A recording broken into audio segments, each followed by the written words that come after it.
We are temporarily closed. Those are signs plastered at banks around the metro, forcing some people to hunt for ways to get their access to money. News 4's Jenna Ray is watching out for you, finding the reason behind the closures and following concerns that this may be the new norm.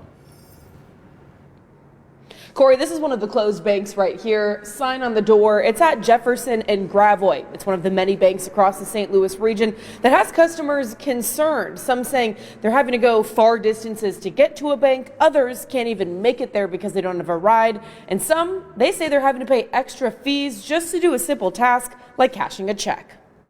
I tried it this weekend and it came back and it told me that no locations in North County were able to provide me the necessary service that I wanted. Curtis Cook's been banking with Bank of America for years. When the pandemic hit, he noticed change. Some of the branches haven't been open.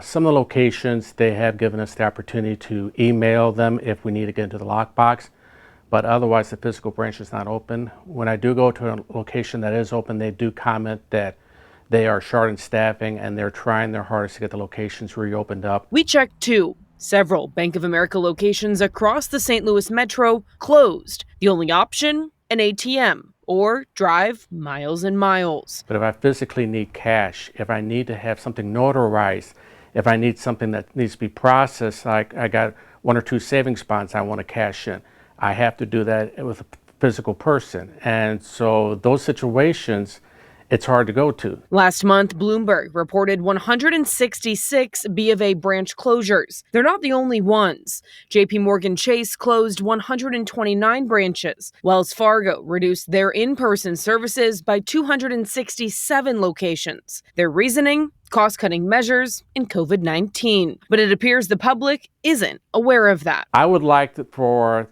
the banks to get to a point where they're able to open up, if nothing else, just an office that provides basic services. The locations they do have open, rotate the staff so that you're able to use it at least once a month to go in there and get stuff done. A Bank of America spokesperson tells News 4 our temporary financial center closures have occurred in areas where we're seeing fewer visits or our staff is not sufficient for a center to remain open. They also say when a center closes, we work to reopen it as soon as possible. Even with locations that are closed, if they could better communicate on their webpage, because nobody wants to call customer service, and so you want to do everything through the internet, and some of that information just wasn't as valuable as it should have been. We asked Bank of America how many locations in our region they've either permanently or temporarily closed. We also asked them to give us a number on how many staff they're actually short. Sam and Corey, we were not able to get an answer on either of those questions. All right, Jenna Ray, thank you.